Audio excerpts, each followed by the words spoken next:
રાજકોટના લગભગ 1600 થી વધારે અને ઓલ ઇન્ડિયાના લગભગ 12,40,000 થી વધારે મેડિકલ સ્ટોરો અમારા કેમિસ્ટ ભાઈઓ આ બંધમાં જોડાયેલા છે. અમારી માંગણી, દરેક કેમિસ્ટોની માંગણી એટલી જ છે કે જે કોરોના સમય દરમિયાન જે GSR 220 બહાર પાડવામાં આવેલો હતો એને તાત્કાલિક ધોરણે રદ કરવા જોઈએ.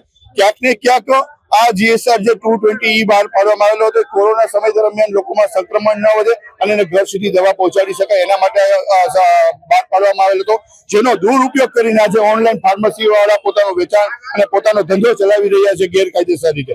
આ ગેરકાયદેસર રીતે ચાલતી ઓનલાઈન ફાર્મસીઓને બંધ કરવી જોઈએ. ગવર્મેન્ટે આની ઉપર એક્શન લેવા જોઈએ.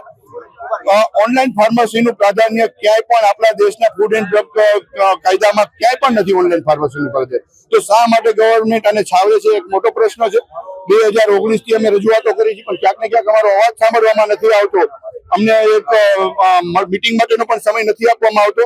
એટલે અમારી વાચા, અમારો અવાજ માનનીય મોદી સાહેબ સુધી પહોંચે એના માટેની અમારો એક દિવસનું બંધ આપવામાં આવેલું છે.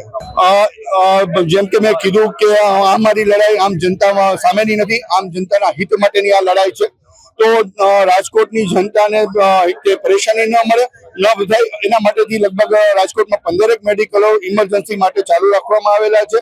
અને એના સિવાયના અમારે 5 લોકોની અમારી એક ફાર્માસિસ્ટોની, એક કેમિસ્ટોની એક ટીમ બનાવવામાં આવેલી છે, જેના માધ્યમથી કોઈ પણ પેશન્ટ હેરાન થતો હોય તો એને કોન્ટેક્ટ કરી અને એની સુવિધા કરી શકાશે અને મેડિસિન ન મળતી હોય તો એની પણ ઉપલબ્ધતા કરી શકાશે.